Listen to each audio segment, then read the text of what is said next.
G'day everyone, hope you're all doing well and welcome back to the channel, and I hope you guys enjoyed that extra long cinematic at the start of this video. Don't worry if you weren't too fond of the longer length, it was only a one-off as I particularly enjoyed the song I used for it, and also this is the only video you're getting from me until some point next week as I am now currently on holiday. So at the time of you watching this, I'm probably kicking up my feet somewhere and having a good relaxing time. So today's video is featuring the F104-A Starfighter, which is a rank 6 American jet fighter with a battle rating of 9.7 for sim, and it was introduced in the update Starfighters, funnily enough. Now some people love this aircraft and some people hate it. I absolutely love the Starfighter and all of its different variants you can get in the game, and there are a few. Currently you can get it with America, Germany, Japan, and Italy, I believe. Oh, and China, I forgot about them. They get the F104 as well. Now the F104s, these guys are all about speed. They are an incredibly high speed aircraft. They have amazing top speed for their rank, and they have excellent rates of climb. F4 Phantoms even struggle to catch you if you know how to use this, and if you have it spaded especially. But even stock, the F104s still have excellent speed. Now some of them do have options in terms of payload and ordnance as well. The 104A is often skipped or overlooked by a lot of people in the game who go straight for the 104C because it has the better missiles and ordnance options. However, I think the 104A gets a bit too much of a hard treatment from a lot of people. I personally think it still has a lot of use in the game, even if its payload options are non-existent outside the missiles. Now, the missiles themselves aren't the best at their tier. They're definitely not as competitive compared to, like, your AIM-9Es, and it's also facing things that have Js, R60s, etc. It definitely has the weaker missiles in the game. The thing it has going for it, though, is, of course, its gun, which is a 20mm M61 cannon, which fires 6,000 rounds a minute and has 750 rounds on it. Now that is a very generous amount of ammunition, however the gun will of course chew through it very quickly, so trigger discipline is a must with this aircraft. However, this aircraft, although lacking in anti-ground ordnance, and although it has inferior missiles compared to some of its other brethren in the game, particularly in the American tree, I have found the 104A has got one very good role for itself. It is an excellent airfield defender. Now by that I mean, in Tier 7 and EC7, the highest tier you can play in sim at the moment, there is a lot of airfield strafing and a lot of airfield bombing being done because the size of the map allows it. Enemy airfields are very close to yours. People in supersonic or near Mach capable aircraft can take off from their airfield, get to yours within a matter of minutes and, drop their payloads or strafe you on the runway and things like that. The 104A, with its superior acceleration, climb rate and top speed, is in a perfect position to be a good short-range defender of airfields in the game mode. And in fact, it lends itself very well to it. After all, it was originally designed to be a high-altitude fighter, bomber, or an interceptor, and so fulfilling the interceptor role is something you can do with this aircraft. It does incredibly well at high altitude, so a good idea is to basically take off from your airfield and climb to a suitable height and play Overwatch and travel up and down the map, staying on the friendly side of the map, and keep an eye out for any enemies that are coming your way. Not only will you be doing your team a massive favour by keeping airfield strafing on your side to a minimum, but you will also get some relatively easy kills as well, as the enemy combatants might not necessarily know that you are up there and they are too busy focusing on their ground targets. And this is a role that you're definitely going to get a lot of use out of your cannon with this one, as a lot of the players that like to do a lot of ground pounding, base bombing, airfield strafing tend to use very high tier jets with good payload options, also known as the F4 Phantom. What does the F4 Phantom has? It has flares. What do you have? You only have two AIM-9Bs. They ain't gonna do jack against a Phantom, so that gun of yours is going to be very helpful, as you will see in the video that is coming shortly. But just before we jump into the gameplay, I want to explain a couple of the fundamentals of how this thing should be flown, as it is something I kind of want to build into these videos moving forward. Before we just get straight into the gameplay, I just want to explain a couple of basic tactics before we get stuck in and I show you how it's flown. This thing is essentially a needle. So it's going to be very good climbing, it's going to be very good diving, it's going to be very good in a straight line because it's got very little resistance surfaces here. What it's not going to be good at is low speed and low speed turning particularly. Other jets at this tier, some of which can be very, very twitchy at lower speeds, are going to be a death sentence for you if you try and dogfight with them at anything below supersonic speeds. At supersonic speeds, you actually have the better turn rate than basically anything else at this tier, so keeping your speed even in a turn fight is imperative. Now, of course, in a turn fight at supersonic speeds, you're not going to be pulling super tight turns. One, the airframe won't allow it. Two, your body wouldn't allow it in terms of the pilot. However, the long sweeping supersonic turns that you'll be doing, you'll be able to do a lot more of them compared to your opponents. So if you do need to turn, do so at speed, and when at all possible, do out of plane maneuvers. Don't turn horizontally, turn in the vertical, or turn at least out of the plane, because you'll at least be converting some of your speed lost in the turn to altitude and of course energy, which will allow you to get into a better position at the end of the turn. You might be able to get a reversal on an enemy, or you might even be able to just simply climb away and get to safety, provided they aren't of course locking you with missiles. Of note as well is the aircraft's roll rate, which is insanely good. This thing spins like a spinning top, so it can be quite useful when you want to do some weird and interesting maneuvers or make yourself violently sick if you're playing this game in VR. Believe me, I've tried it. Don't do more than a couple of rolls. It'll make you just feel bad. The other drawback with this aircraft is, of course, the fact that it doesn't have flares itself. So you're going to be facing a lot of opponents that do have flares and you don't. Now, I don't know if you know, but this thing has got a pretty large engine in it, and that is going to, of course, give you a very big heat signature. So if you get an enemy on your 6, you need to watch it very carefully, because they will more than likely be sending missiles towards that big juicy heat source, which is where your high speed turning is going to be good, because unless they've got uber missiles, you should be able to outmaneuver most. But that being said, I will show you now a couple of games that I got in the F104-A to give you guys a demonstration of what this aircraft is like. So enjoy. So the first game that I flew out in was over the Vietnam map, and I'm just giving you guys a quick moment here just to appreciate how much of a good job they have done with the cockpit of this aircraft in the game. In VR, the fidelity is absolutely amazing. I can read all of the dials nice and clearly, even without having to zoom in, even though I do here and there. You've got the radar in the center of the dash, all of the dials are nice and readable, and to be honest, it's just a comfortable place to sit. And we'll fire up the engine, and of course the angry vacuum noises start to begin, which is something that is very much a hallmark of the 104. If you've ever heard them in real life, they do sound a bit more intimidating than they do in the game. I do think the sound files need a little bit of tweaking for it to sound much like the howling banshee that it is in real life. But enough about that, let us actually get into some gameplay here. As is par for the course with Enduring Confrontation 7, the action began almost immediately after takeoff, with an enemy jet strafing the runway just to the north and east of us. So we hop in to lend our ally some assistance, and after a cursory glance of what was going on, I was able to see that it was a J-72, which is essentially a Chinese MiG-21. It's actually a reverse engineered MiG-21 that the Chinese developed after the Russians gave them one without any documents, which is an interesting topic for another day, mind you.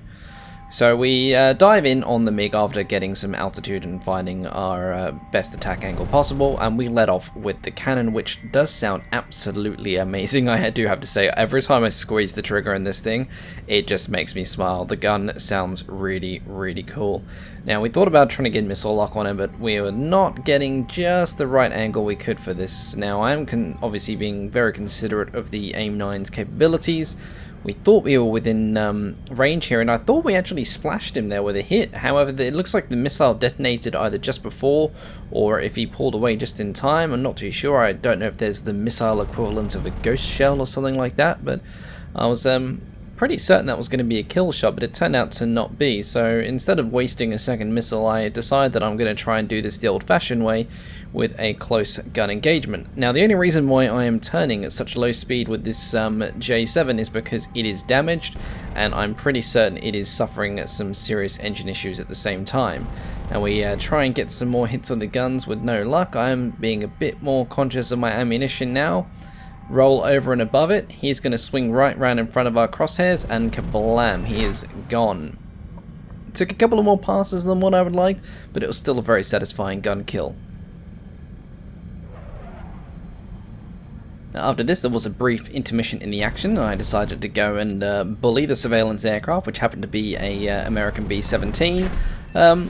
Automatic 20mm cannons versus World War II hardware doesn't exactly seem very fair, but there we go, it got us some free points, didn't it? Now, after taking out the surveillance aircraft, I did land and refuel, because the F104 absolutely drinks its fuel. Even with a full fuel load, at full weapon at afterburners, it absolutely guzzles it. It's absolutely insane. And we get back into the sky, and our friendly, who was actually engaged with the J7 before, was now engaged with a Chinese F100. And we decided we're going to join the fight as well here. Now, the F100 is, of course, theoretically more maneuverable than us at lower speed. However, the F100 suffers the same problem that we do, is the fact that the slower they are, the more difficult it is to control. So it's in both of our interests here to stay fast during this entire dogfight when and if at all possible. Now, had to pop it in with the missile, didn't get a hit. Had a couple of pops at him here with the guns and haven't had a hit so far, but it's still early days. Now, the F100 pulls over here into a deep and very fast dive to try and get away from us, and he actually ends up G-locking into the ground, and I class that as a maneuver kill. I wasn't expecting him to actually pancake. I'm guessing he'd obviously gone in at quite a old pace to G-lock like that. And what we have here is a textbook example of what it is like to get robbed by high ping and by packet loss in this game. We're diving down on a Chinese F104 and we get what should have absolutely been a kill shot on it. In fact, going back through the replays, the bullets, according to my side, go straight through the canopy and should have killed the pilot, the control services, a whole bunch of stuff. But all we ended up doing was putting a couple of holes in its wings. And I decided, right, I'm not going to let the game rob me of this. I'm going to pull up and over, and now that the enemy 104 is damaged, I am the more maneuverable of the two. I'm able to get on his 6, and I'm of course now going to get weapon lock on it.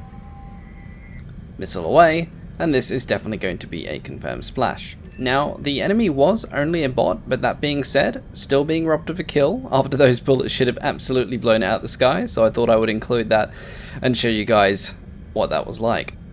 Not 5 minutes after that engagement, we stumbled across a Japanese T2 and proceed to chase them. Now, at the time of the start of this engagement, they weren't aware of us following them, as far as I could tell. However, they do start to take evasive maneuvers. So I think at one point they weren't aware of us, and then at another point they've looked over their shoulders and gone, ah, there is indeed a fighter chasing me, this is not good. Now, I squeeze off a missile, however they turn in just enough to avoid it, and of course go supersonic at the same time, so that missile isn't catching them anytime soon. And it's at this point I'm thinking about maybe using the other one. However, I do see them pull up into the vertical and think, this is interesting. They're slower than me. I'm catching up with them. Let's fire off a couple of rounds and pop. I don't know how I was able to get that ranged in so well. I was not expecting those rounds to hit, but I saved myself wasting a missile that I in fact didn't have, because I'd actually used both of my missiles in that chase without realizing it. Now, after that, we'd burned through quite a bit of fuel, so we start to head back to base, and whilst we're at it, we do a bit of target practice on the airfield defending aircraft over the enemy's base. If you ever want good gun practice and you're feeling a bit brave, always go for the defending AI aircraft, because they tend to travel in quite slow, gentle curves, and it's a good way to practice leading with your guns. Now, speaking of guns, we're on final approach here, heading back to our forward airfield to land. Of course, it does seem slightly jarring to be landing a Cold War era jet fighter on a dirt runway, but we have to live what we live with, and as such I take a very, very conservative landing approach. However, I throttle up again because I see there is in fact an enemy IL-28 about to strafe said runway with said friendlies on it, and I think, well, that's a little bit rude, so I retract my landing gear, I pull in my air brake, I line up the IL-28, squeeze off a burst with the cannons, and, well, the rest is history, as they say. Now after that, we did successfully land on the short dirt runway in our Mark II capable jet. Unfortunately, we then became the victim of an airfield strafe, which I believe was our only death in this entire game in the 104. The other death was in a F100, which I had actually taken out at the start of the game just to test out something, where I actually ended up ripping its wings. So that was the only actual death we had in the 104 in this entire game. And the airfield strafing didn't stop there. Not long after that, a F4 Phantom flew over with ordnance, dropped rockets on the airfield, and then moved along and started dropping rockets and bombs on the others, and shooting people on the runway. So we enter hot pursuit, as is our role in this particular game, in defending our airfields. Now, we are catching up with the Phantom as the defense AAA has damaged it to some point where it has an oil leak. And they are, of course, aware that we are following them as they begin to pop flares. As I think about getting a missile lock on them, they obviously were a bit psychic on this one. So I decided, right, if they're going to try and pull countermeasures, we might as well get in close and unload another lucky shot with the guns. Unfortunately, we didn't get the same luck that we did with that Mitsubishi T2 earlier on, and the first salvo misses. Now, the second salvo is obviously going to be a lot closer and at much better range, although just to make sure that we are definitely taking this guy out, we do fire a missile. It does miss. We let off a quick salvo that does hit something on the aircraft but doesn't kill it. We fire our second AIM-9B, and that gets the Phantom right before he takes out somebody on our runway. So that was a very well timed little hit there, and we helped our friend stay alive. Now, within moments of taking out that Phantom, we were buzzed by another 104, and it didn't take long for me to realize it was in fact a bot, because they started doing the magical bot circles that bots do in this game, where they seem to defy the laws of gravity and get far more energy than you at all times. So the best way to break them of this cycle is to climb as high as you physically can, and then they will eventually break off and start circling at a lower altitude, which allows you to dive in and get a lovely deflection shot like the one we just got there.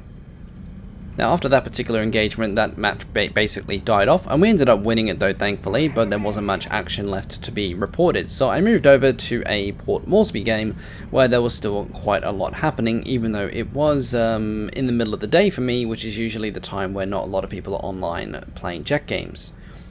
But good news for me, at least, not so much for the team, was that there were a lot of people on the other team strafing our runways, and so it was once again time to get into the Starfighter and play Airfield Defender.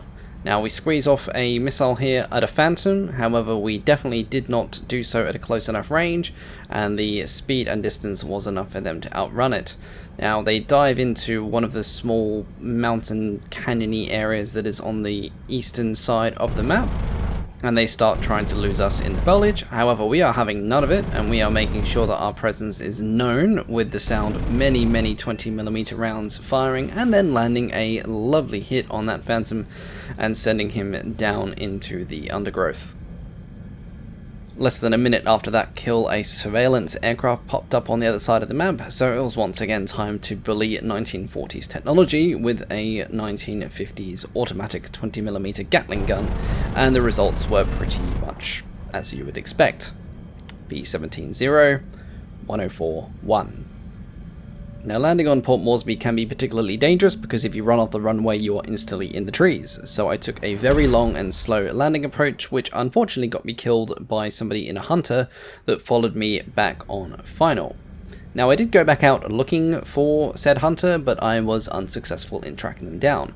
What I did track down, though, was a F100 going at a right old pace, trying to get rockets on our runway. So I climbed up and over and got behind him and started pursuing him with the intention of getting a missile lock on him. I did hold off initially though, as our speed and distance was probably going to be too much for the missiles and it would more than likely run out before we got there. However, the enemy was getting closer and closer to our runway, and the distance is now close enough that I was happy with launching said AIM-9B, and thankfully it had just enough fuel on it and enough speed to splash the enemy right before they got above the airfield.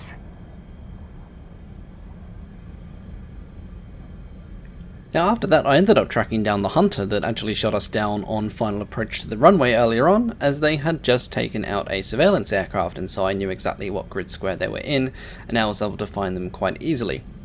I was, however, concerned of getting too close with said hunter, as it was armed with SRAMs and I am of course a very large heat signature. I also don't want to exactly go in with a head-on with a hunter either, as those Arden cannons do hit and they hit hard. Now I can see the hunter is circling up and climbing with me, trying to get at an angle where he can get close enough and also at an appropriate attack vector to get an SRAM on me. I'm not going to have any of that, so I start pointing my nose down and accelerating for all that I am worth, as I know I can easily outrun those SRAMs provided I get some speed on me. And I see a friend come up here and actually launch a missile and take out the hunter for me. And then I find out that it wasn't actually a friend. Well, they were technically a friend for me anyway, but it was an enemy MiG-21 who had misidentified the hunter and done my job for me by taking him out. And I was very grateful in the chat for it. Spared from the SRAM menace, we continue our diligent defense of our airfields and allies on the runways by coming into contact with an enemy F100 who was merrily running around and strafing everything for all his ears worth, as you can see here when he starts opening fire on the runway and on the person taking off from said runway. They don't get any hits thankfully, and our friendly gets off without a scratch. The same can't really be said for the F100, as he is now in a prime position to be pounced upon by a very fast F104 piloted by somebody who just saw his friends take a strafe hit. Now, I had thought about locking him right then and there with a missile, but the G's he was pulling led me to think, no, it might not be worth it just yet. He's in a tight right-hand bank. I'd much rather wait until he pulls off on the level before letting this thing fly, as the AIM-9Bs don't have the best G tolerances in the world. So we simply follow him patiently until we get to a point where I am comfortable that he isn't going to do any more turning. We let loose the missile and the F100 explodes in a fireball. It's always good to be conservative with the missiles, especially with the F104 as it only has 2 of them. The F100 wasn't alone though, there was also a Jaguar merrily strafing a lot of the runways up and down the map, and so we got onto their 6 next with the intention of stopping any more wanton destruction of our friends on the runway, or the runways themselves, as they of course do yield quite a lot of tickets and are a good way of winning the game. So we get missile lock, and we let fly, and watch as the Jaguar falls out of the sky. And that's a bit of rhyming for you. And if that wasn't enough runway strafing, a third player came in with a Sabre and strafed the exact same runway that we had just been defending from the Jaguar. So once again, it was time to break out the Mach 2 capable SEAL club of airfield strafers and promptly remove them from existence. You'd think after about 4 or 5 times that they would learn that perhaps strafing the same place isn't such a good idea. Apparently not though, as I very quickly racked up a decent amount of kills with this method. Now the waning hour of the match got pretty boring overall, however there was one last thing that we got to do, which was an excellent highlight of another way that the F104 could be used. Often in enduring confrontation, large squadron of bombers get spawned, and if you're very good with your aim, you can take them out incredibly quickly, and in fact sometimes bagging 2 kills with a single salvo. Having 750 rounds and some very good trigger discipline will allow you in an F104 to take out an entire flight of bombers without any outside interference or assistance. It also sounds really, really, really, really cool.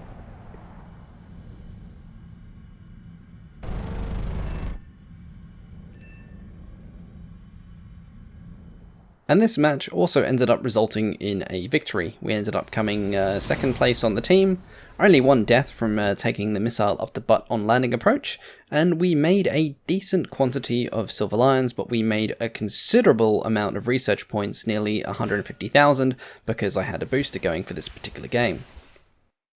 So that is the 104-A then, an excellent airfield defender when used correctly. Of course, this makes up for its lack of ordnance by giving you ample opportunity to rack up air kills instead, whilst also doing your team a favour of stopping IL-28s, AV-8s, Jaguars, Phantoms, other 104s from merrily strafing them on the runway. It is something that you will definitely find yourself being thanked for by your teammates, especially if we're in a game where the runway strafing is particularly common, which is becoming more and more frequent unfortunately at the moment, but it's not technically breaking the rules. It is pretty unsportsmanlike though to strafe people on takeoff constantly over and over again, But if you find yourself on the receiving end of this, simply take off in a 104 starfighter and start patrolling your friendly airspace and shooting down any ruffians that dare to come in and touch you or your allies in uncomfortable places whilst you're still on the ground and not in the air. But until then, that is it for this video, guys. I hope you enjoyed it and I hope you found it informative. I'll be back next week after my holiday with some brand new content for you guys and something a little bit different. So until then, thank you all very much for watching, and I'll catch you all next time.